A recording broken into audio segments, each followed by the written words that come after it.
called JoJo Experiment. You know. Well, once upon a time, we're just JJX now because what happened is we would come onto the stage, they would introduce us as Joe Jordan's Experiment. We would leave the stage and somehow I would be the Joe Jackson Excursion. Huh? Yeah. They used to call me the Meredith Bell Band, so I recall oh, that. I hated that. That's why I was like, we gotta come up with a name, bro. This ain't it. I used to really like a band called Kelly Bell Band. Huh. We're actually, that's kind of our, that's our guy actually. It's a style called Fat Blues actually, right? So imagine like funk, blues, and go-go actually, right? And I mean, it's DMV, so yeah. it came out pretty well. He actually has All a right. couple of matches in Maryland Championship Wrestling too, so you know. So yeah. So interesting enough, I noticed I get a kind of an East Coast vibe here, right? Definitely. So where you from? I'm originally from West Philadelphia, born and raised. Period. But seriously, West Philly, I'm actually been in the DC area since about 2018, but before that, most of my life, actually my entire life, up to that point was spent in Philadelphia. I am originally right down 95 in Richmond, Virginia, 804. I moved to Philly around 2010, so we are 15 years in the Philly area. Nice. I was Richmond, Virginia. When I think of Richmond and metal, I think of Guam. So. Oh, yeah. Gore, Lamb of God. Randy, Oh, yeah. Randy Blythe is a very good friend of mine. Don't forget Seven Dust. Well, Seven Dust is from Different Georgia. Atlanta. Technically, yeah. Yeah, they're Atlanta. Alright. So What you got for us? what was like what was it like what was the vibe like growing up and everything? You wanna go? So for me, it was interesting. So I grew up in a predominantly black neighborhood. I was a weird kid who talked proper and listened to that white boy stuff. Same, And so bestie, I same. caught, there was no shortage of hell that I caught from like basically the age of like when I really started like kind of getting on my own musical journey was, I mean, so first and foremost, Michael Jackson's Dirty Diana is the entire reason why I play the guitar. So at like 1 year, and this is, I'm gonna tell the story that my mom, if she were here, would tell, and I would stand at the back of the room trying not to be embarrassed. So allegedly, at 1 year old, you know, she was listening to the Bad album, Dirty Diana comes on, and my mom's a drummer. She actually used to be the drummer in our band for a long time. And so the story goes that, you know, the guitar solo came on, and I grabbed one of her drumsticks at 1 year old and started doing air guitar. And from that point on, she sort of made the decision that she was going to just keep, you know, music around me, and specifically guitar. And so I guess when I really started to be conscious of the music that I liked was maybe around 5 or 6 years old. And so I would always lean toward things with like loud blaring guitars. So that was always kind of my thing. And then I would say maybe around like between the ages of like 8 and 10 is when I really started to like, hey, let me see if I can do something with this instrument.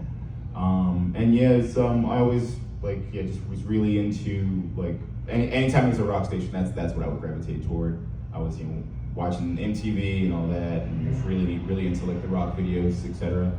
And so yeah, again, just caught a lot of hell for being that weird kid. It's like, why do you talk like that? You know, why do you like that music? I don't know. Why do you like the music you like? I like it. That's it. Yeah. And then through my teenage years, growing up through like the punk and metal scene, early acceptance was actually more from like white spaces, traditionally speaking. The weird thing about that is that there was always kind of this weird sort of, you know, we accept you specifically kind of energy. And you know, you hear stuff like, oh yeah, man, you're one of the good ones. And I'm like, what's that supposed to mean? I knew what it meant because, I mean, I went to a Pan-African school, so like, you know, I grew up knowing black was beautiful, you know what I'm saying? And so it was just kind of, it was interesting to be accepted in this sort of very niche way. And then it was kind of cool, so like my first band actually was an all-black metal band. Again, my mom on drums, because I caught her listening to my Pantera record when I was like 15. I was like, oh, you can play double bass stuff? You want to join the band?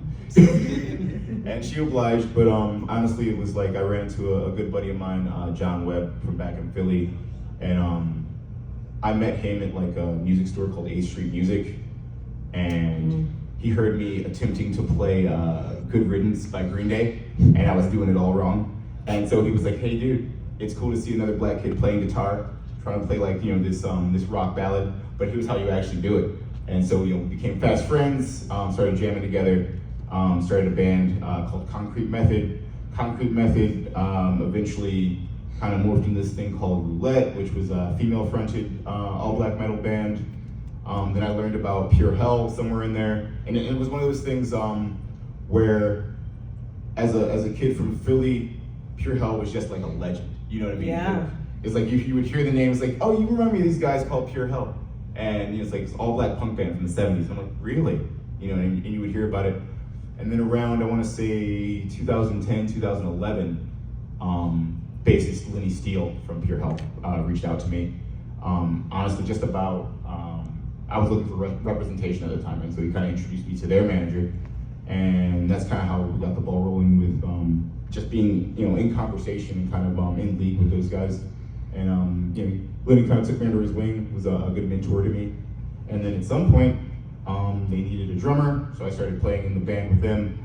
And then, what are we talking about? At this point, 10, 15 years later, last year we played at the Mosswood Meltdown Festival, was my most recent gig with them, which was really cool. B-52s and the Mummies and a bunch of other, Gibby Haynes from Butthole Surfers was there. So a really cool experience, and just grateful to kind of be a part of that part of the culture.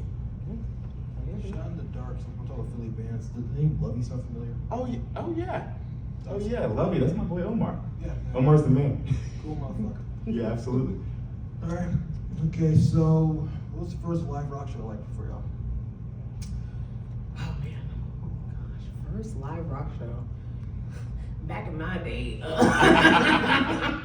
it was a long time ago.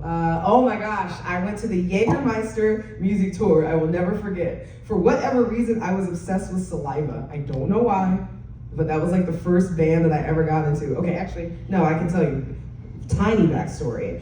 I moved to Richmond and around middle school, and my same situation, kind of went to like a predominantly black school, talked very proper, if you will, didn't get along with anybody. I was definitely an outcast, nerd, that sort of thing. And one of the very few friends that I had was a white man. Sorry, Dr. Umar. And, Black queens forever, snow bunnies never. I know, I ain't shit. But he was the one who actually introduced me to rock music. So I remember the first Saliva record, Every 6 Seconds, as well as he gave me, what was it, Limp Bizkit. I mean, it was around the new metal time, right? When I was in middle school, so System of a Down, all the Seven Dust, all those cats. And so I just got hyper fixated on that Saliva record. So I remember my dad actually took me to the 930 Club. Oh, wow. In DC, and it was Saliva, Head PE, Breaking Benjamin. Hey. Yeah. What a time. Stereo Mud and Systematic. And I remember like my dad had to take me because it was like a 16 and up show, but you had to be like with a parent. And I remember just like being in the front row, just looking up at Josie Scott, being like, what? This is insane. And that was kind of like the time that I kind of felt like this was something that I wanted to do. But it wasn't until I got introduced to like Killswitch Engage Agency, Howard Jones, and those type of people when I was just like, oh, okay, I want to do this for sure. But yeah, Saliva, that was my first one. For me, it was Kiss and Skid Row. Starting off strong there. The Kiss farewell tour of 1999. These cats just retired like 2 years ago. I was duped. Yeah. Not cool. You know a lot of people. Listen, Kiss could sell, snow to people in the North Pole. So I was one of those people, apparently. I had a great time. Me and my buddy, we painted our faces up like Paul Stanley and Gene Simmons, the whole deal. Do you have those pictures? Somewhere in the vastness of the internet, I definitely. Find them. Oh yeah, I got you. I will. You will be the first one to get one. Love it. And then I think after that, I just started going to a bunch of Ozfests with my friends.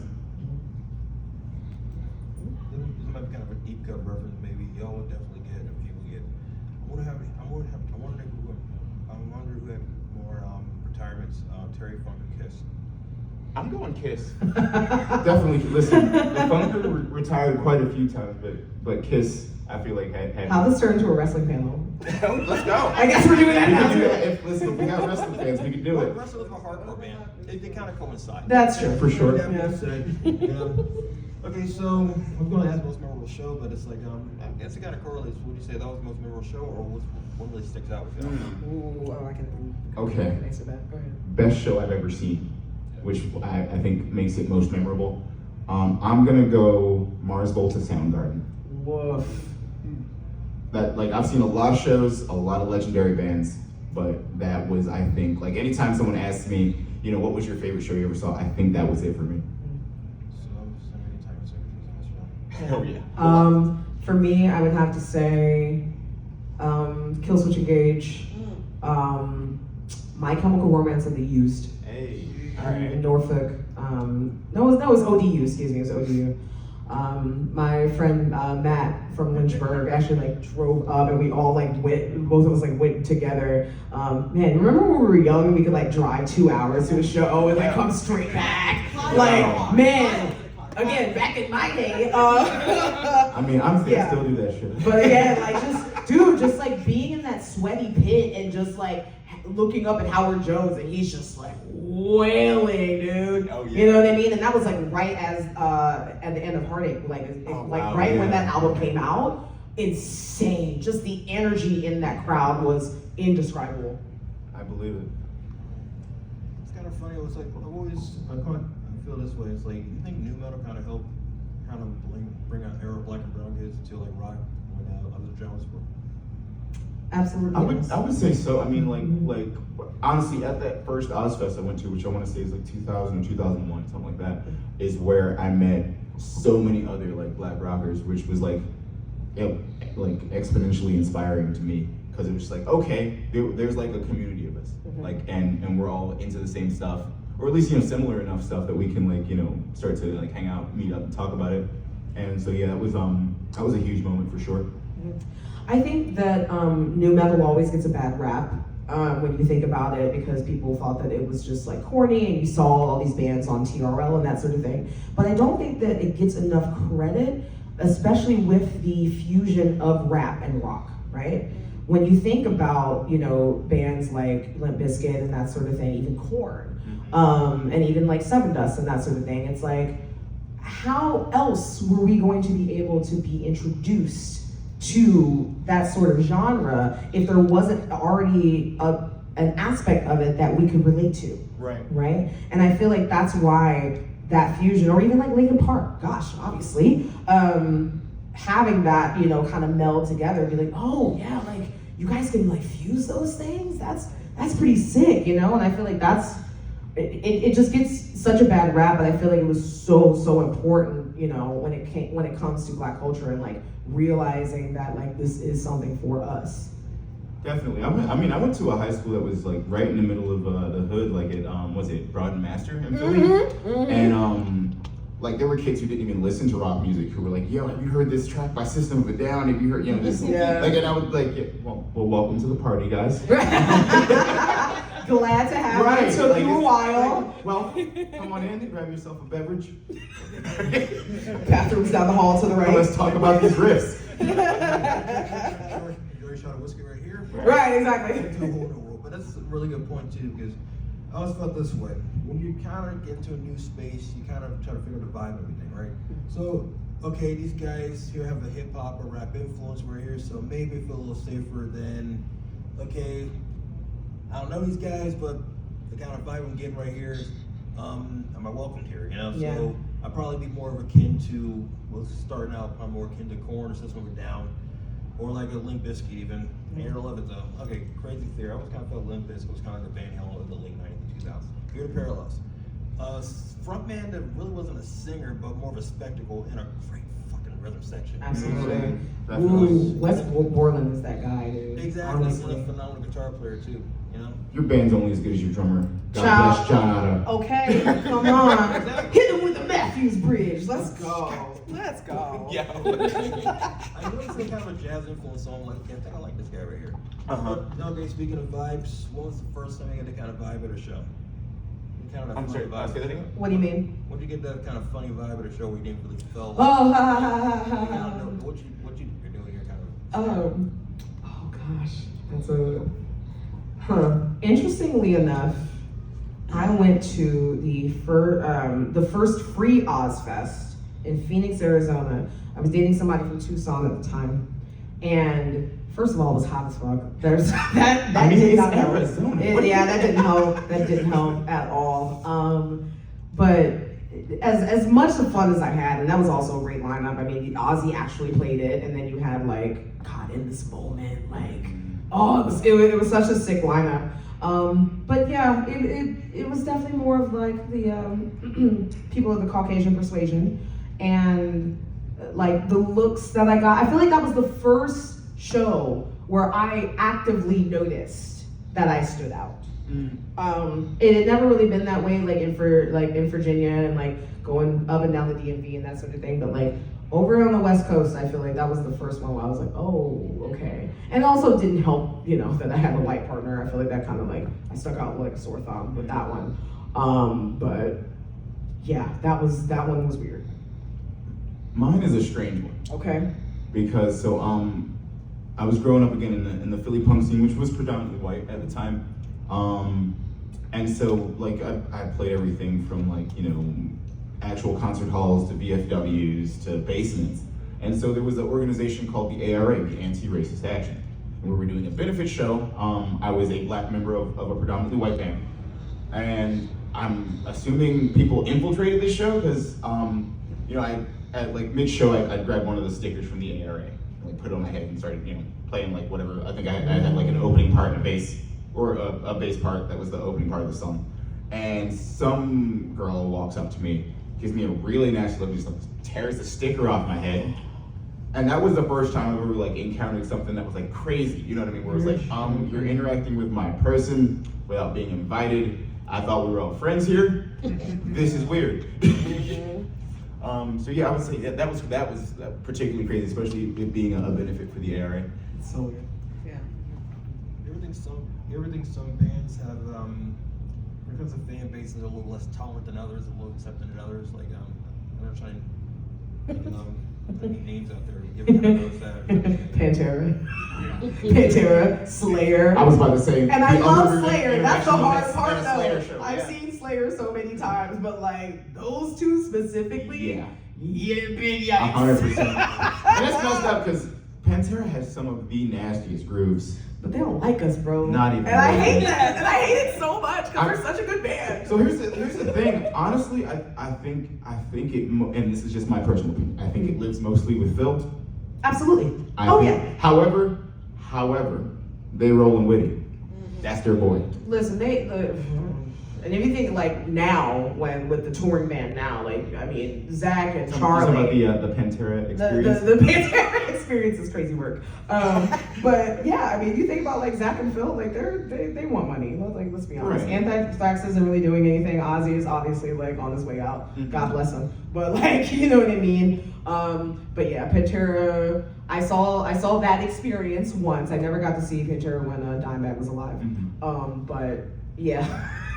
That was wild. Speaking of wild, that's not the original lead singer for Pantera. That's the crazy part about it. The dude actually lives in Bowie now. I believe it. I don't want to say about Pantera. The reason why Pantera succeeded was they swore they didn't work as hard. Just saying. All right, so I just kind of feel this way. Like you kind of notice kind of a little bit of more of a shift, basically, for folks like us to get kind of shine, so to speak. To just kind of same shit that was back then. I'm so sorry. Repeat the question. Yeah, it's cool. So, do you think it's a little easier for black rock folks like ourselves, a little easier nowadays, or the same shit as what back then? Oh yeah, no, I think it's absolutely a different time for sure. I feel like with the advancement of social media, it has definitely been easier to access people who are who have the same interests as you do. I mean, you can put like black alt in TikTok, and there are so many people that pop up, and you wouldn't see that sort of thing like back in the day. You wouldn't be able to have access to it. And then you start to see people like at sleep token shows and all that sort of thing. And it's just like, oh man, hey. I actually made a TikTok about that. It was so funny. I'm a black metalhead. And then you see somebody in the show, it's like, so. So yeah. The only weirdness about that is, of course, being on social media means that it's subject to trolls. All the time. So the thing I'm always kind of, don't get me wrong, I expect it, but it's still weird to see is like all these pseudo to very overtly racist sounding comments from people about black bands. I've been fighting for my life on TikTok for the past 3 years about that. Child, listen. I did an entire series called Highlighting Black Artists in Rock and Metal. And I was talking about like people like Living Colour, Jimi Hendrix, so on and so forth. And that like there were people who were just like, oh God, the Sister Rosetta Tharpe one. Oh, I got dragged, bro. That one was crazy because they're just like, she didn't create rock and roll. I'm like, okay, baby, open a history book and please come back to me, please. Like, if you don't feel like black women had a huge influence on creating the actual genre, don't talk to me. Like, like you can just go somewhere else. Like, we don't have to do this. But at the same time, I did get a lot of people who like were positively influenced by that series, and even people who were like, oh wow, like I didn't know that, like that's so cool, you know what I mean? So yeah, no, Black history, man. Like, please learn it. We have influences It's American literally history. Everything. we could just call it American history if we talked about it more frequently. I mean, yeah. I've always found it weird that, we don't in a weird way. And ultimately that's unfortunately by design.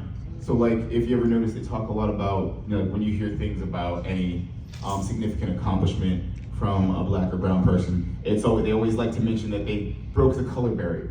They never like to talk about why the color barrier existed in the first place. And that's always been curious to me. You know what I mean? You want to celebrate these things. That America is this this thriving kind of melting pot space, but the energy doesn't always match the the conversation doesn't always match the action. And I think we could all do a better job of matching those things. I was saying the same thing because I noticed like social media really helped out, like kind of everybody find their tribes and whatnot. For example, right here, so like Chris on there, right? And you can definitely find a lot more research about black punks nowadays because let's put it this way: if you looked up black punk back in 1999, you get a lot of jail stories. Yeah. Maybe one article on Pure Hell, actually. So like I think you would at least get Living Colour, Fishbone, you Bad would get Brains. those, but it's like There's like our mainstream guys. Well, that's the best you can get. That's a good point too. So it's like so going back to that, I was like I would say like one of the biggest things that kind of helps culture-wise was Afro punk actually. Like trust me. I was wondering if we were gonna bring this up. Oh yeah. I mean, we can't not talk about it. Yeah. I want you to speak into the mic. This thing is so. This thing is like the polar pounder is amazing actually, right? Because I'm like, it's like a cardio thing. Not even close. I believe in you, Scott. You can do it. Okay. Say it with your chest. Say it with your chest. I'll put it this way, it's like trust me, I've had a lot of gripes about Afro punk, except for last year.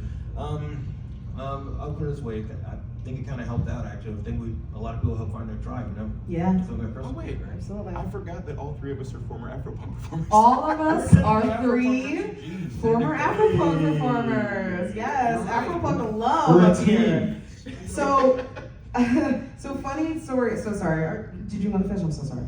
Yeah, because I remember that's how I literally saw Joe was playing with Pure Hell in 2009. In 2009. No, actually, I didn't start playing with them too much later. That was I believe that was Mark Moxley, another Philly cat. My Afropunk experience, we played in 2012. Really? So yeah, same years like the Memorials, Erykah Badu, Toro y Moi. Yeah, it was a pretty solid lineup. So who are you playing with? JJ X. Oh, sweet. Yeah. As a matter of fact, quick funny story. We ended up stealing Erykah Badu's parking spot. I'm crying. They saw my mom. They saw my mom sitting in the back of the van, and my mom rocks an afro. And that's all they saw. And they're like, right this way, Miss Badu. I'm crying. Hilarious. So funny. I have a very funny story of actually really talking about manifestation, about my Afro-punk experience. So I used to sing in a band called Palaceburn. And Joe, actually the year before we played, Joe was interviewing people on doing an on the street sort of situation, right? And I have a video of him interviewing me where I said, yeah, I would absolutely love to play Afro-punk. I think that this would be such a cool thing to do, blah, blah, blah, right? The next year, we played a Battle of the Bands in Philly, and we won. And we got in. Yeah, the team. Yeah, and we played Afro-punk. I have to say that was one of the biggest moments of Palaceburn, and one that I will never forget. So, yeah, man, speaking it into existence, dude. Absolutely. It's insane. It's huge.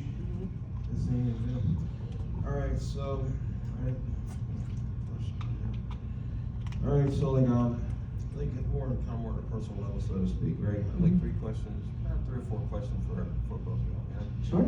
Okay, so what was the origin for Palaceburn sing with the Empress? Woo! Oh gosh. Okay. So the Empress was, inspired by my own personal situation in regards to not having a lot of self-worth and self-esteem and that sort of thing. And I positioned it in a way that if somebody were speaking to me that loved me and believed in me, how would they speak? What would they say about me, right? And so talking about, believing in yourself, loving yourself, and seeing yourself as that, as your inner empress, that was something that I really wanted to focus on, because it was writing that, Palaceburn had broken up, and then the pandemic happened, and then we're fucking bored. Let's get back together, and let's write some music. It's so, dude, we did more in the pandemic than we did our entire career, dog. You had time. We had time. We had nothing but time. Child, okay. So honestly, we shot a music video, we wrote new music, it was crazy. But anyway, but yeah, writing The Empress was about me wanting to believe more in myself and putting myself in a position where I can just be like, hey girl, you're great. Start acting like it. All right, so that being said, how did you kind of navigate that with all the social distancing going on? Just kind of curious. Absolutely. So it was, so not only were we social distancing at the time, but I had moved back to Virginia for a little bit. My mom was very sick.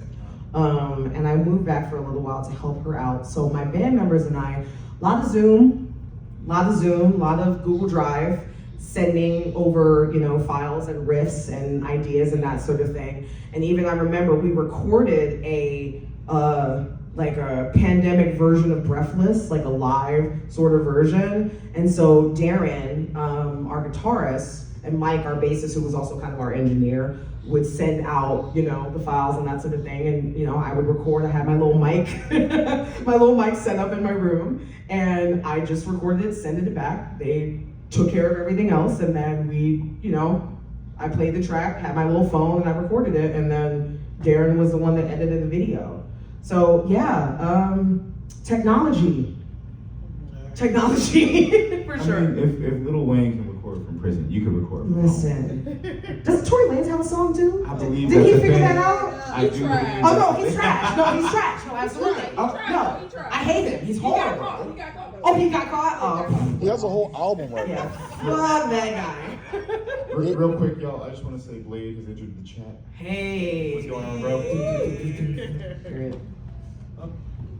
Tend to OG with that would have to be HR in this case in context, because sacred love, Oh, yeah. All right, so what was your favorite venue to play in Philadelphia? Oh gosh, okay. So I have a few. If we're talking smaller kind of intimate vibes, I'm going Dobbs. I was gonna say Dobbs. That's where we met. Oh, I miss Dobbs so much. I walked in and I'm just like, who is this, black woman just belting it out? and like her band's killing. She's an amazing vocalist. I'm like, and I lean over to him. It's like, yo, Vince, who is this? Yo, that's Meredith Bell. Vince Voles. And I'm that like, guy. I was like, okay, let me write that down. I gotta meet this person. She seems real cool. Yeah. And so that's honestly like kind of how we became friends, was through the venue Dobbs, which it's something else now. They shut down. There was They just reopened as something. I don't know what it is. Oh, did they? But it's still a venue now. Yeah, but, they've had 2,000 owners at this point. Dobbs been going through it. Yeah. I would say for me, Dobbs for sure. And also rest in peace, Voltage Lounge, which is now Voltage, wow. That's where we won the Afropunk Battle of the Bands. Right. But that was a great venue. They now turned it into a metal bar, Doom. It's awesome. You know what? It's great. It used to be a metal bar called Whiskey Dicks, I believe. Yeah, well, yeah, I remember that too. Yeah, but yeah, that place. Also the Trocadero, rest in peace. I never got to play the Troc. Oh man. I know. What a time. I only did the oh gosh, what was it? The karaoke, the gong show. Oh yeah. I did that. Oh, awesome. But yeah, we never got to play it. Yeah, it was a really cool spot. It was like I guess it was like kind of Philly's version of 930 in a way. Yeah. Similar size venue. Yeah, I can see that. Setup. And yeah, they did everything from, they had like smaller concerts upstairs, bigger concerts downstairs, and they'd also have like movie nights and different things like that that were really cool. Yeah. Okay, so Joe, I was wondering, what was it like playing drums for Pure Hell? Is there any technique difference between JJX and Pure Hell? Just pretty beats. Faster. Ha! Yeah. Best answer to that? It was crazy. It's like so we would rehearse at one tempo, and then of course, since I'm the drummer, I had one too many coffees or Red Bulls or something, and we'd cook through what would and should be a 45-minute set in 20 minutes. And Joe, please. the guys were looking at me like, dude, what the fuck? Meanwhile, so that's one perspective. Lenny's like, yeah, man. I'm like, right. that's just like 78. I'm like, yeah. So kind of the Richard Ramone route kind of thing, huh? Kinda, yeah. I mean, it's just one of those crazy things, sort of speaking things into existence. I just wanted to meet Pure Hell, when it first came out, like, or when I first kind of heard of them. And then at some point, it kind of shifted to me having the opportunity to play with them, and that's taken me all sorts of places, which is really awesome. For lack of a better thing to kind of say about it, the feeling would be honor. It's total honor and privilege. I have one controversial question since you're in the Born to Pure Hell camp, actually, right? All right, so we think about basically hiring black rock bands, actually, right? I always kind of wondered. I keep on hearing about like there was an issue like with another band out of Detroit, actually. I'm trying to figure who's the first black punk band. They've been kind of resolved, or still kind of issues? Well, I think it's easiest to explain it this way. Yeah. So I think that the U.S. recognizes a band called Death as the first, and the U.K. recognizes Pure Hell as the first. So I think honestly, time-wise, they're contemporaries. I think it's like 73, 74, something like that. So I mean, I don't think that disparity is really a big deal. I mean, the thing is, you have two really great bands who inspired a lot of people to do what we all do today. Yeah, totally. Because I'm like, these guys are phenomenal. It's like, Absolutely. And completely different approach. absolutely. You know, it's like, those are phenomenal. Very cool. Just kind of curious on that. All right, so, okay, so like, I guess we kind of touched on this earlier, but was there another story from any show you guys played actually? What was the weirdest shit or wildest thing ever happened there? Like, we're in rock, if something can go wrong, something will go wrong. So do you mean from a tech perspective or from a Tech, performance, audience, just something that's so we're gonna go back to Pure Hell. There was a show we did in Boston, and so after the show, there was this guy, a white guy, was chatting us up, and he started with me. He's like, we're just talking, because of course, you see all the other guys, and you see me, you're like, oh, you must be new. Yes, I'm new to the band. I'm like, I'm a replacement player. Rest in peace, Spider, the original drummer from Pure Hell, who passed away I think in the early 2000s. And so it's an honor and like also just a challenge to kind of try and fill those shoes. But this guy's chatting me up about being the new member in the band and this and that, and then he asked me if he wants to. He asked me, hey, can I buy you a drink? And I'm like, oh yeah, sure, that'd be great, man, thank you.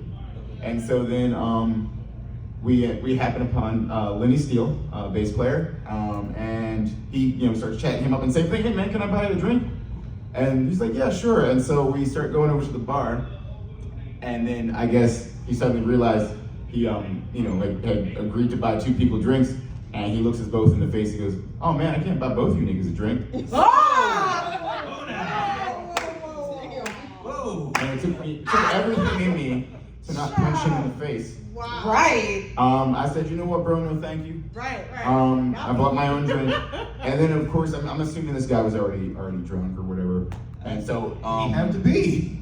I mean, listen, drunk or crazy. So the show lets out, and we're outside, and everybody's kind of congregating, and this guy has the nerve to grab me around my shoulder and start telling everybody, "Oh yeah, man, this is my best friend." Blah blah blah blah blah. And I was like, "Oh yeah, my best friend. You're also a piece of shit." And everybody was just, "Oh," because I guess they didn't know where, they weren't privy to the previous part of the conversation, and so they didn't know where it came from.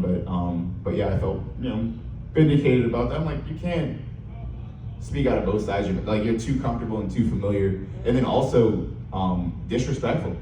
Very. Quite frankly, you know what I'm saying? Like, and that's really, I think, for me, the thing that I think is most important is like everybody wants to make. Everybody wants to have the privilege to make racial or ethnic jokes and this and that, but the problem why we can't do that is because there's not enough respect being shown for that to be okay, because the intent is unclear. You know what I mean? Or actually, sometimes the intent is very clear. Yeah. You know what I'm saying? And that's not so much a good thing. So Joe, any memories that stick out during recording Twisted Visions? Oh, Twisted Visions? Twisted Visions was recorded in Jesse Gimbel's basement.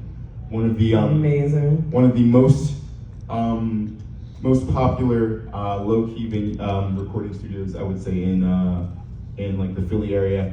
As a matter of fact, I was like his first recording client that was not himself, and so some of the things about that. It's also the only record in which I play all the instruments. So I was inspired kind of by Dave Grohl's first Foo Fighters record, and I was like, you know what? I don't have a band, but I have all these song ideas because my metal band had just broken up, and I was like, you know what? I got all these song ideas. They're not exactly metal, but I got all these ideas. I don't know what to do with them, and so it just kind of was like, let me record them and at least have some kind of thing like down to kind of, if I wanted to work with a live band, I could. And so it was interesting kind of figuring out specifically how to record the song Evolver on drums, because the time signature changes 3 or 4 times. It's an instrumental track, but and so it was just like literally we had a 4 kind of metronome going, and I just had to kind of work my mind around that to make sure we were hitting all the marks. Joe, what don't you do?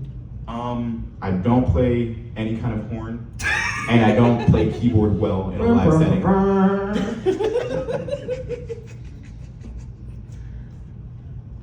Well, it looks like it's 11:42, so I want to be a little respectful against everything. So, anybody have any questions? Yeah, please. Anybody question for us? We must have. Oh, where you going?